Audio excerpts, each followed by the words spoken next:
ஒரு நிமிட செய்தி தொகுப்புகளை பார்க்கலாம். கலாக்ஷேத்ரா கல்லூரியில் தவறு செய்தவர்கள் மீது கட்டாயம் நடவடிக்கை எடுக்கப்படும் என முதலமைச்சர் மு.க.ஸ்டாலின் தெரிவித்துள்ளார். கலாக்ஷேத்ரா கல்லூரி பேராசிரியர்கள் மீது மாணவிகள் அளித்துள்ள பாலியல் புகார் தொடர்பாக சட்டப்பேரவையில் காங்கிரஸ், பாமக, விசிக, தமிழக வாழ்வுரிமை கட்சியின் சார்பில் சிறப்பு கவன ஈர்ப்பு தீர்மானம் கொண்டுவரப்பட்டது. இதற்கு பதிலளித்து பேசிய முதலமைச்சர் மு.க.ஸ்டாலின், கலாக்ஷேத்ராவில் பாலியல் துன்புறுத்தல் நடந்ததாக டிஜிபிக்கு தேசிய மகளிர் ஆணையம் கடிதம் எழுதியிருந்ததாகவும், அதன்பின் இந்த விவகாரத்தை தாங்கள் முடித்துவிட்டோம் என தேசிய மகளிர் ஆணையமே டிஜிபிக்கு கடிதம் எழுதியதாகவும் குறிப்பிட்டார். இந்த விவகாரத்தில் காவல்துறைக்கு எழுத்துப்பூர்வ புகார் எதுவும் வரவில்லை என்றும் கூறினார். வருவாய் கோட்ட அலுவலர், வட்டாட்சியர், காவல் இணை ஆணையர், துணை ஆணையர் மற்றும் அலுவலர்கள் நேரடியாக விசாரணை நடத்தியுள்ளதாகவும் முதலமைச்சர் குறிப்பிட்டார். அரசை பொறுத்தவரை இந்த விவகாரத்தில் உரிய விசாரணை மேற்கொள்ளப்பட்டு குற்றச்சாட்டு உறுதியானால் தவறு செய்தவர்கள் யாராக இருந்தாலும் அவர்கள் மீது உரிய சட்ட ரீதியான நடவடிக்கை கட்டாயம் எடுக்கப்படும். மாணவிகளின் பாதுகாப்பிற்கு தேவையான அனைத்து நடவடிக்கைகளும் எடுக்கப்பட்டுள்ளதாகவும் முதலமைச்சர் தெரிவித்தார். பாலியல் குற்றச்சாட்டு குறித்து கலாக்ஷேத்ரா கல்லூரி மாணவிகளிடம் நடத்தப்பட்ட விசாரணை தொடர்பாக திங்கட்கிழமை அறிக்கை சமர்ப்பிக்க உள்ளதாக மாநில மகளிர் உரிமை ஆணைய தலைவர் குமாரி தெரிவித்துள்ளார். சென்னை திருவான்மியூர் கலாக்ஷேத்ராவில் மாணவிகளுக்கு பாலியல் தொல்லை கொடுத்த பேராசிரியர்கள் மீது நடவடிக்கை எடுக்க கோரி தொடர் போராட்டம் நடைபெற்று வருகிறது. பேராசிரியர்கள் ஹரிபத்மன், சஞ்சித் லால், சாய் கிருஷ்ணன், ஸ்ரீநாத் ஆகியோரை பணி நீக்கம் செய்ய மாணவிகள் வலியுறுத்தியுள்ளனர். இந்த சூழலில் கலாக்ஷேத்ரா கல்லூரியில் மாணவிகளிடம் மகளிர் ஆணையத்தின் தலைவர் குமாரி நேரில் விசாரணை நடத்தினார். அதன் பிறகு செய்தியாளர்களுக்கு பேட்டியளித்த அவர் விடுப்பில் இருந்த சில மாணவிகளிடம் வீடியோ காலில் பேசியதாகவும் அவர்களின் கருத்துக்களை அறிக்கையாக அரசிடம் வழங்குவதாக கூறினார்.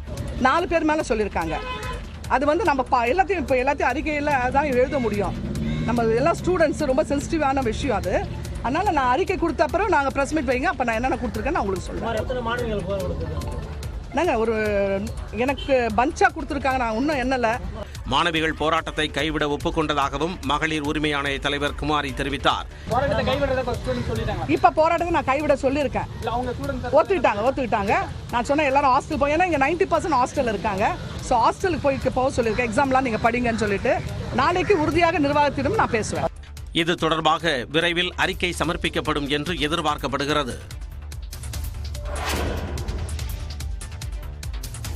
கலாக்ஷேத்ரா கல்லூரி மீதான பாலியல் புகார் குறித்து உரிய விசாரணை நடத்த வேண்டும் என அம்மா மக்கள் முன்னேற்ற கழகத்தின் பொதுச் செயலாளர் டிடிவி தினகரன் வலியுறுத்தியுள்ளார். சென்னையில் செய்தியாளர்களிடம் பேசிய அவர், கலாக்ஷேத்ரா மீதான பாலியல் புகார் தமிழ்நாட்டிற்கு நல்லதல்ல என கூறினார். கலாக்ஷேத்ராங்கிறது ஒரு பெரிய புகழ் வாய்ந்த ஒரு நிறுவனம். அதனால அதில் இது போன்ற குற்றச்சாட்டுகள் வருவதே அது அந்த நிறுவனத்திற்கு நமது தமிழ்நாட்டுக்கு ஒரு வெட்கக்கடான விஷயமா இருக்கு. அதனால் உரிய நடவடிக்கை அரசாங்கம் எடுக்க வேண்டும்.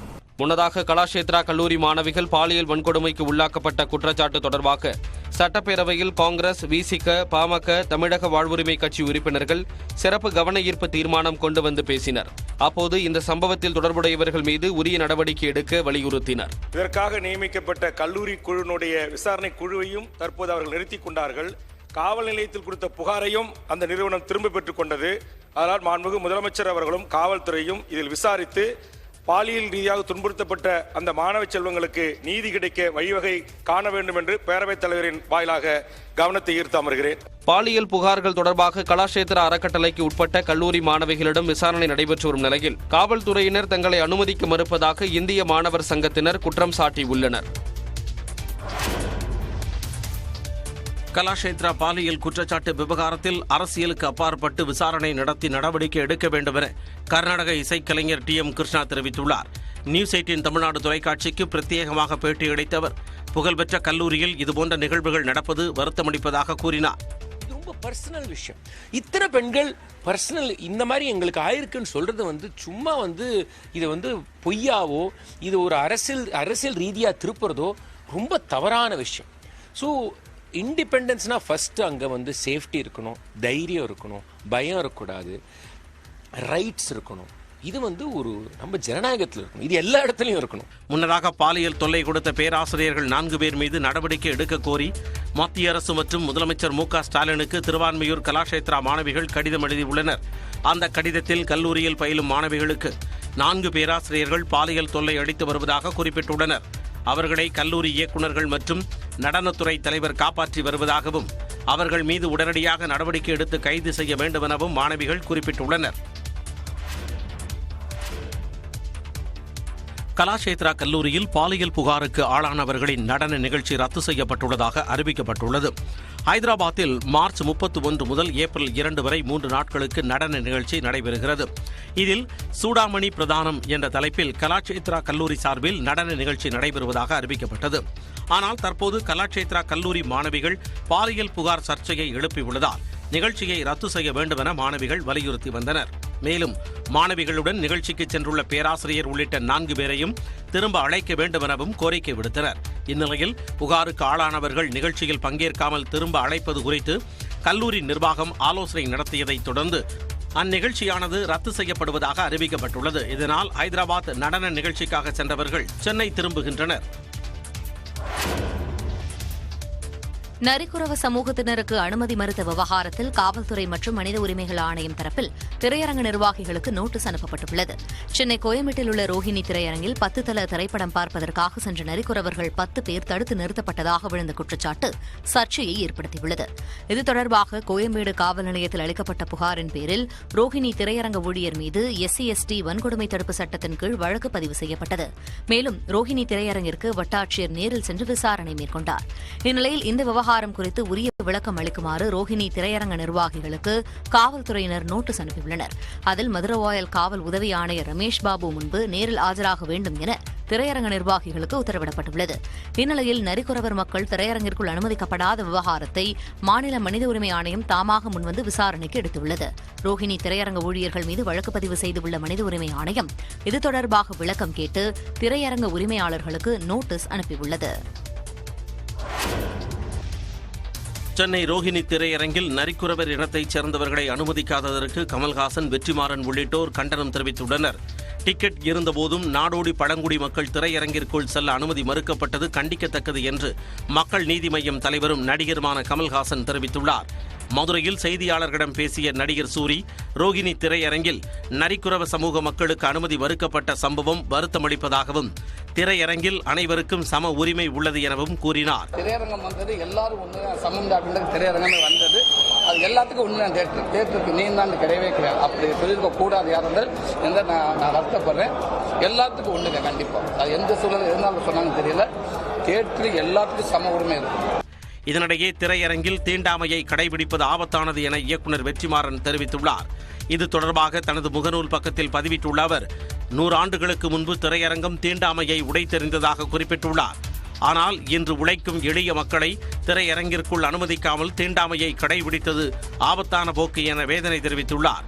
எதிர்ப்பின் காரணமாக நரிக்குறவ இன மக்களை பின்னர் அனுமதித்த போதிலும் இது வன்மையாக கண்டிக்கத்தக்கது என வெற்றிமாறன் காட்டமாக பதிவிட்டுள்ளார். மேலும் பல்வேறு செய்திகளை பார்க்கலாம் சிறிய இடைவேளைக்கு பிறகு.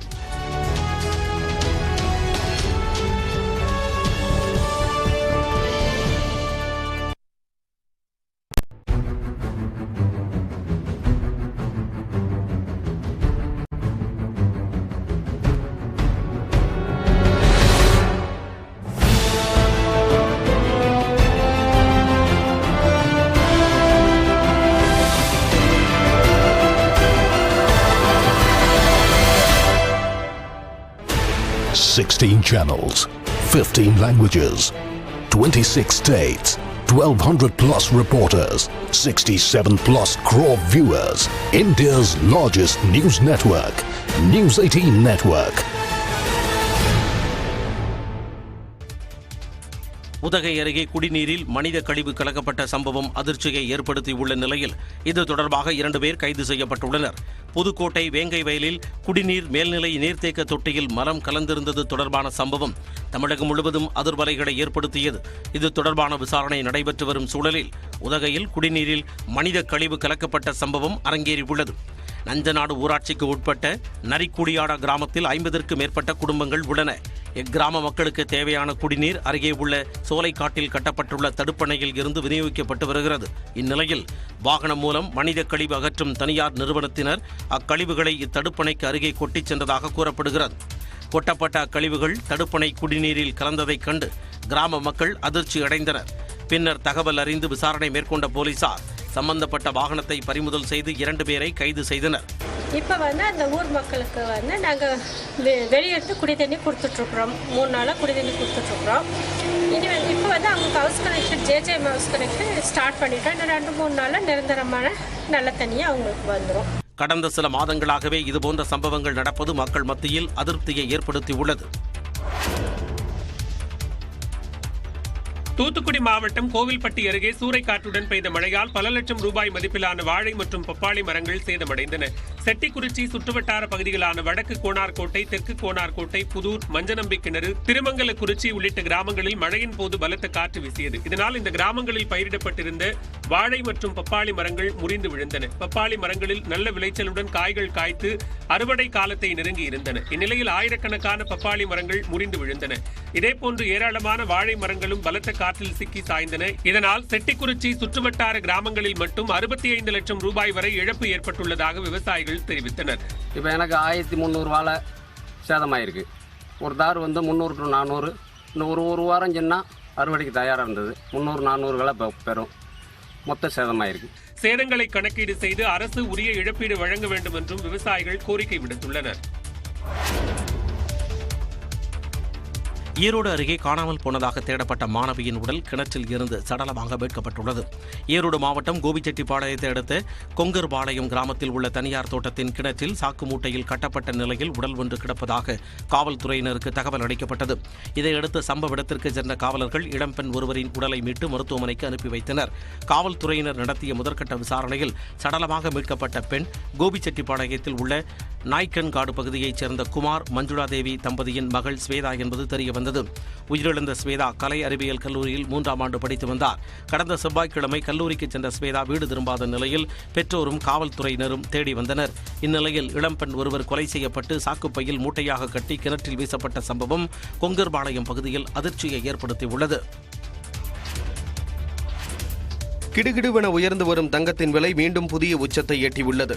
சென்னையில் ஆபரண தங்கம் விலை கிராம் ஒன்றுக்கு 25 ரூபாய் அதிகரித்து 5590 ரூபாயாகவும், ஒரு சவரன் தங்கம் 200 ரூபாய் உயர்ந்து 44,720 ரூபாயாகவும் நிர்ணயிக்கப்பட்டுள்ளது. கடந்த 2000ஆம் ஆண்டில் ஒரு சவரன் தங்கம் விலை 3320 ரூபாயாகவும், 2005ஆம் ஆண்டில் 5000 ரூபாயாகவும் இருந்தது.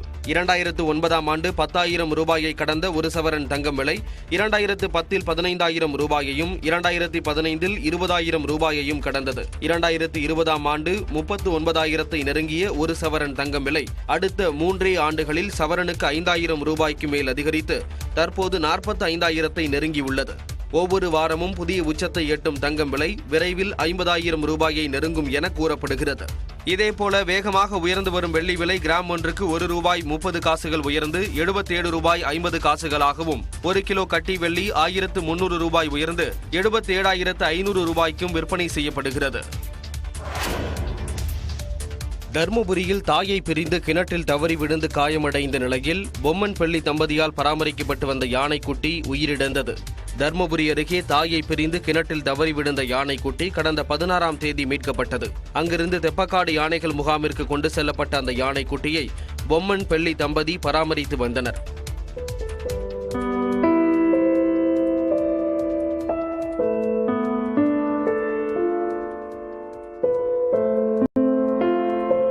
கால்நடை மருத்துவரின் ஆலோசனைப்படி அந்த யானைக்குட்டிக்கு பவுடர் பால் கொடுக்கப்பட்டு வந்தது. இந்நிலையில் வியாழக்கிழமை மாலை முதல் யானைக்குட்டிக்கு வயிற்றுப்போக்கு ஏற்பட்டது. மருத்துவர்கள் சிகிச்சை அளித்தும் பலன் இன்றி யானைக்குட்டி உயிரிழந்தது. மனிதர்களுக்கு கொடுக்கப்படும் பால் பவுடர் தான் யானைக்குட்டிக்கும் அளிக்கப்பட்டு வந்ததாகவும், பால் பவுடரில் உள்ள லாக்டோஜன் செரிமானமாகாமல் வயிற்றுப்போக்கு ஏற்பட்டதாகவும் கால்நடை மருத்துவர்கள் கூறினர். பாடகர் விஜய் யேசுதாஸ் வீட்டில் 60 சவரன் தங்கம் மற்றும் வைர நகைகள் காணாமல் போய் உள்ளதாக அவரது மனைவி காவல் நிலையத்தில் புகார் அளித்துள்ளார். சென்னை அபிராமபுரத்தில் வசித்து வரும் பாடகரும் நடிகருமான விஜய் யேசுதாஸின் வீட்டு லாக்கரில் வைக்கப்பட்டிருந்த 60 சவரன் நகைகளை காணவில்லை என அவரது மனைவி தர்ஷனா காவல் நிலையத்தில் புகார் அளித்துள்ளார். அதில் கடைசியாக கடந்த ஆண்டு டிசம்பர் மாதம் 2ஆம் தேதி நகைகளை பார்த்ததாகவும், மார்ச் 18ஆம் தேதி மீண்டும் லாக்கரை திறந்து பார்த்தபோது நகைகளை காணவில்லை எனவும் குறிப்பிட்டுள்ளார். வீட்டு வேலை செய்யும் பணியாளர்கள் மீது சந்தேகம் இருப்பதாகவும் புகார் மனுவில் அவர் கூறியுள்ளார். இது தொடர்பாக வழக்கு பதிவு செய்துள்ள அபிராமபுரம் போலீசார் விசாரணையை மேற்கொண்டு வருகின்றனர். ஏற்கனவே நடிகர் ரஜினிகாந்தின் மகள் ஐஸ்வர்யா வீட்டின் லாக்கரில் இருந்த 200 சவரன் நகைகளை வீட்டில் பணியாற்றியோர் திருடிய சம்பவம் பெரும் பரபரப்பை ஏற்படுத்திய நிலையில் மற்றொரு சினிமா பிரபலமான விஜய் யேசுதாஸ் வீட்டிலும் தங்க வைர நகைகள் திருடப்பட்டிருப்பதாக புகார் அளிக்கப்பட்டுள்ளது. மேலும் அண்மை செய்திகளுக்கு தொடர்ந்து இணைந்திருங்கள். இது நியூஸ் 18 தமிழ்நாடு.